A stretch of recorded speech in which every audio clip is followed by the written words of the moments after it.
Assalamualaikum warahmatullahi wabarakatuh. Mari kita mulai dengan bacaan Al-Quran Al-Fatihah.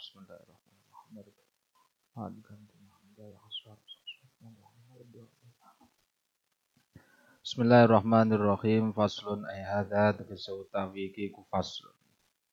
Fasal siji fi jawab dakwah ing dalem masalah jawab dakwaan. Amalan perkara ya ta'alaku kang berhubungan apa ma bihi kelawan jawab dakwah. Jadi pasal ini akan menjelaskan tentang tata cara menjawab dakwaan dan hal-hal yang berhubungan dengan jawaban dakwaan. Idza aqarra ing dalem nalikane ngakoni sapa al-mudda'a alaihi wong kang didakwa sabata mongko tetep apa al-haqqu haq bila hukmen kelawan tanpa hukum. Ini prinsip yang pertama.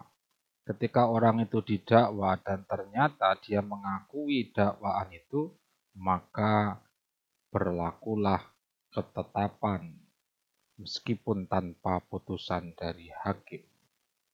Sabata al-haqqu bila hukmin. Lalu bagaimana kalau yang didakwa itu diam? Wa ing sakata lamono diam sapa al-mudda'a alaihi. Ketika didakwa, dia tidak mengiyakan tapi dia diam, tidak mau menjawab. Anil jawabi sangking jawab. Amaro mongko merentah, hu ing al-mudda'a alaihi sapa al-qadi bihi kelawan jawab. Maka qadi harus memintanya, harus memerintahkannya untuk memberi jawaban secara tegas. Wa illam yas'al senajan ora takon sapa al-mudda'i. Meskipun orang yang mendakwa tidak memintanya. Jadi yang berkepentingan di sini untuk memerintah agar orang yang didakwa menjawab dakwaan adalah seorang qadhi. Seorang mudda'i baginya cukup melakukan tugas-tugasnya, yakni berupa pembuktian. Ini yang disebut wa illam yas'al mudda'i. Meskipun orang yang mendakwa tidak memintanya. Bagaimana kalau tetap diam? Fa ing sakata nulilamuno menang sapa al-mudda'a alaihi, tetap tidak mau menjawab. Faka mungkirin, mongko iku kaya wong kang ngingkari, maka diamnya itu dianggap sebagai bentuk pengingkaran, ketidaksetujuan. Nah, ini penerapan dari kaidah la yungsabu ila sakitin qaulun. Orang yang diam tidak bisa dinisbatkan kepadanya seolah-olah dia berbicara. Diamnya orang yang didakwa, bahkan setelah diperintah oleh qadhi untuk menjawab, dihukumi seperti orang yang mengingkari atas dakwaan. Oleh karena itu fatu rodu mongko dipentokake itu ditawarkan. Alaihi ing atase al-mudda'a alaihi apa al-yaminu sumpah. Maka dia diperkenankan untuk bersumpah. Jadi ketika dia tidak mau mendakwa, tidak mau menjawab atas dakwaan, dihukumi seperti orang yang mengingkari. Ketika orang yang mengingkari, maka dia harus bersumpah. Al-bayyinatu 'alal mudda'i wal yaminu 'ala man angkaro. Bagi yang mendakwa harus mendatangkan bukti atau saksi, bagi yang didakwa memiliki hak untuk bersumpah. Fa ing sakada nulilamun menang sapa al-mudda'alai. Ketika dia ditawari untuk melakukan sumpah tetapi tetap diam, aidon khalih malih, walam yadhar dan tidak jelas apa sababu sebabnya sukut dan tidak diketahui mengapa dia diam. Fanakilun mongko iku wong kang bangkang. Maka diamnya itu tidak lagi dianggap sebagai sebuah pengingkaran, tapi dianggap sebagai ketidakmauan. Oleh karena itu, hak sumpah kemudian diarahkan kepada orang yang mendakwa. Fayuhlafu mongko den sumpah, atau dikongkon sumpah. Sopo al-mudda'i orang yang mendakwa. Sopo al-mudda'i wong kang mendakwa. Wa in angkaro lamun ngingkari sopo al-mudda'a alaihi. usturita mongko den syaratake apa ingkaruma ngingkari perkara idda'a kang mendakwa sapa mudda'i alaihi ing atase ma. Sebaliknya kalau dia mau mengingkari, jadi dia tidak diam, maka dia dipersyaratkan harus mengutarakan pengingkaran terhadap bentuk dakwaan kepadanya. Wa ajza'ihi lan piro-piro bagiane ma, termasuk dari turunan-turunan dari dakwaan itu. Intajazza'a lamun dadi kebagi-bagi apa ma. Fa ini da'a nuli lamuno mendakwa sapa mudda'i alaihi ing atase mudda'a alaihi.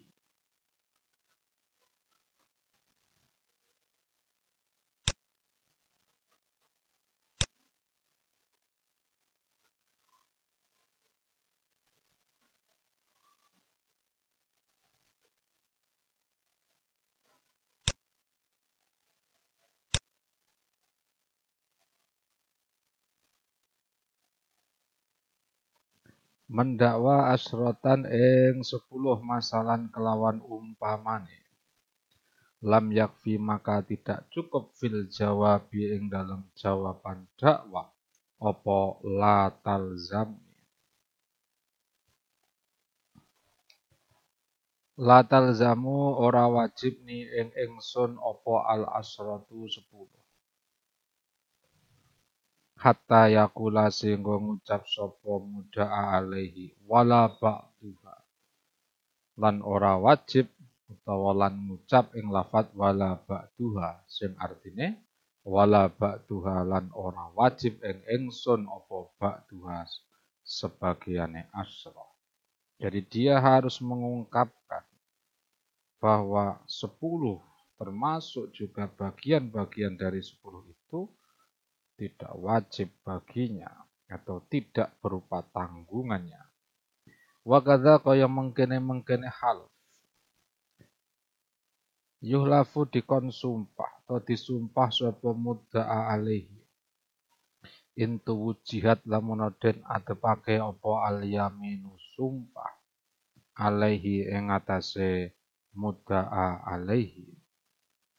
Lianna mudda'iha karena sak temene wong kang dakwa asra iku mudda'in orang yang mendakwa likulli juz'in maring saben-saben bagian minha sangking asra. Jadi termasuk dalam kategori itu juga harus melakukan sumpah. Juga harus melakukan sumpah terkait bagian-bagian dari 10 itu. Alasannya, karena ketika orang itu mendakwa tentang 10, maka sebenarnya dia juga mendakwa bagian-bagian dari 10 itu sendiri, mulai dari 1, 2, 3. Qalu fala buddha mongko ora kena ora apa ayu tobiko. Yen to nyocoki. Apa al ingkar wal yaminu lan sumpah. Dakwahu ing dakwaane mudda'i. Jadi di dalam hal menjawab dakwaan, lafaz jawabannya harus sesuai dengan hal yang didakwakan kepadanya. Fa in halafa lamuno ala nafsil asra. Lamuno sumpah sapa mudda'i. Fa in halafa nuli lamuno sumpah sapa mudda'a alaihi. Ala nafyil asrati ing atase nafeake 10. Wakta soro lan nyendek sapa mudda'a alaihi. Alaihi ing atase nafyil asra. Fanakilun mongko utai mudda'i iku nakilun wong kang bangkang. Orang yang mengingkari, orang yang tidak mau. Ama saking perkara dunah kang ing dalem saandhape asra. Fayuhlafu mongko den sumpah sapa al mudda'i wong kang mendakwa. Alastihqa kima ing atase ngehaki perkara dunal asroh kang ing dalem ngisore 10. Jadi kalau orang yang didakwa itu ternyata tidak mau bersumpah kaitannya dengan bagian dari 10 itu, maka status bagian dari 10 itu diarahkan kepada orang yang mendakwa. Dengan cara apa? Dengan cara melakukan sumpah. Qauluhu wa ya'khudhu, ketika dia sudah mau bersumpah, wa ya'khudhu lan mengambil sapa mudda'i hu ing ma. Li'annan nukula anil yamini kal ikrar, ini dasarnya. Jadi ketidakmauan untuk melakukan sumpah hukumnya sama dengan sebuah pengakuan. Keengganan melakukan sumpah sama halnya hukumnya dengan pengakuan terhadap dakwaan pada dirinya. Li'anan nukula karena saat temene enggan utawa emoh anil yamini sangking sumpah iku kal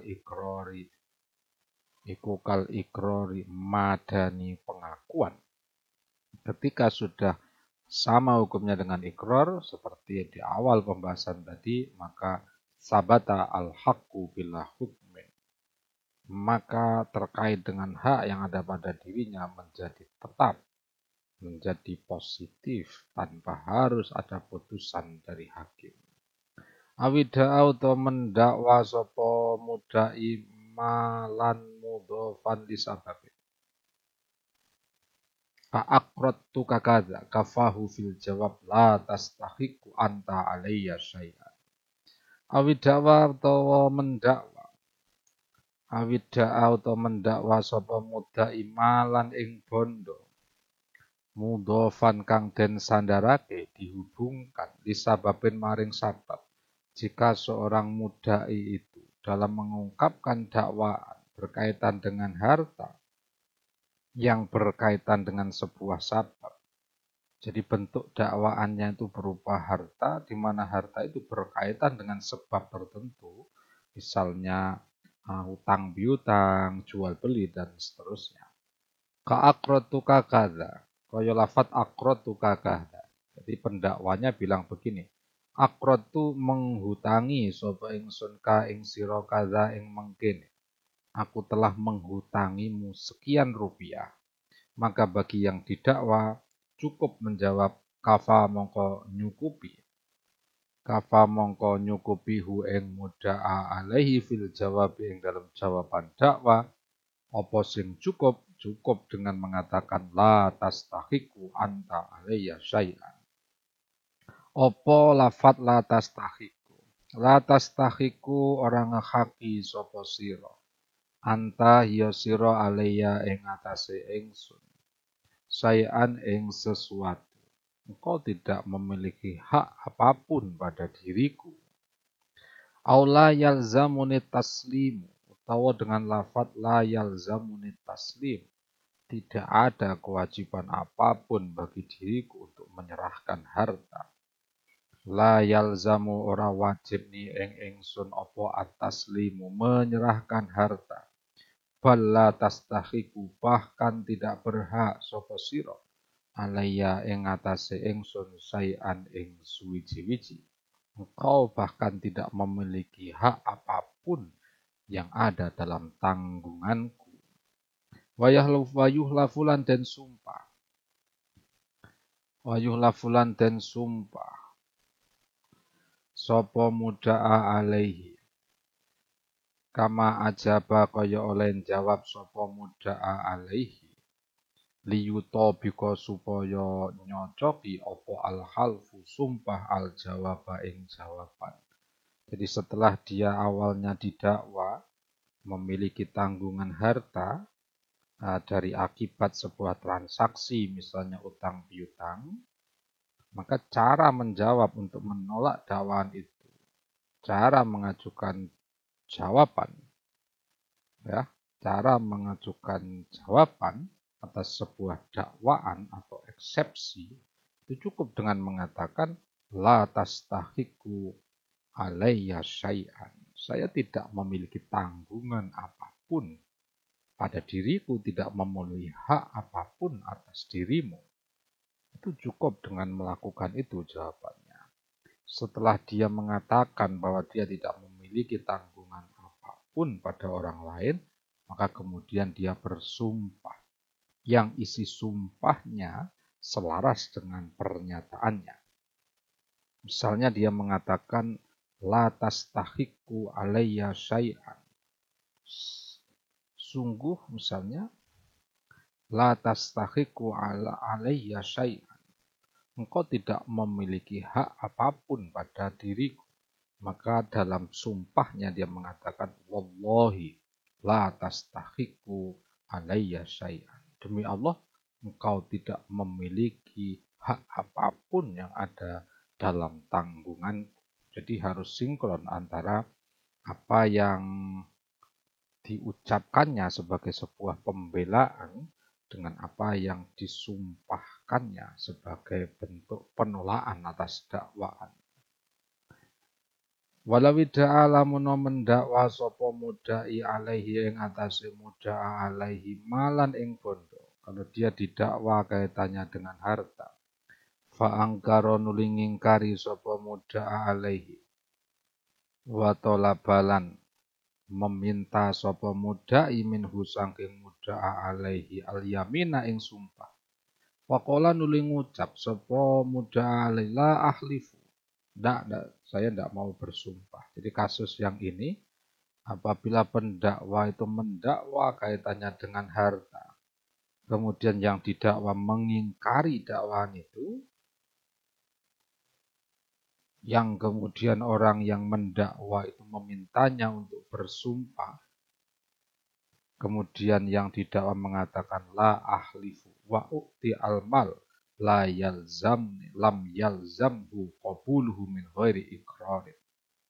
Nah, jadi ini bentuk atau objek yang didakwakan berkaitan dengan harta, kemudian yang didakwa mengingkari dakwaan itu, karena diingkari, kemudian yang mendakwa memintanya untuk bersumpah, dan dia tidak mau, yang didakwa tidak mau bersumpah, dia justru mengatakan la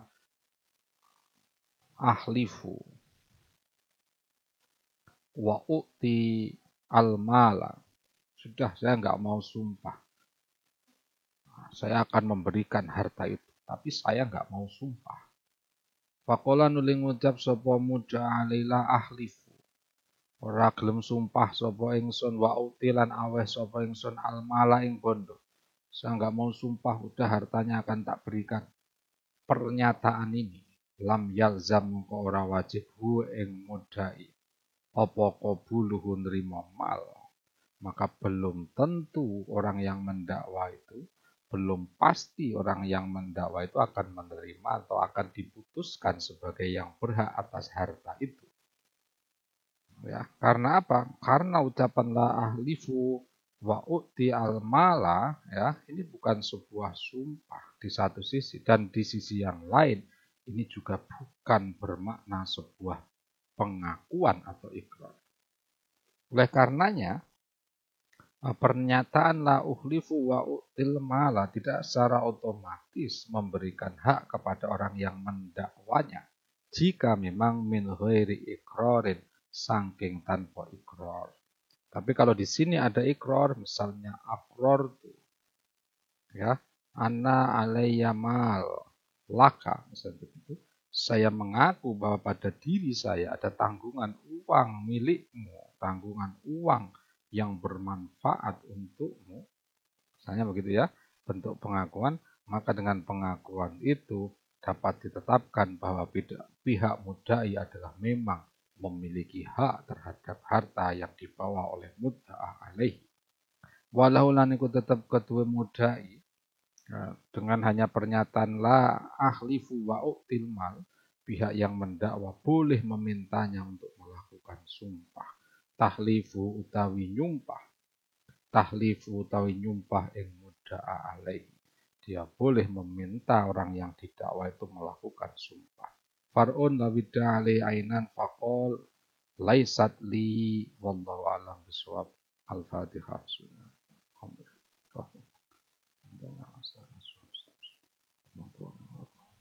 Assalamualaikum warahmatullahi wabarakatuh.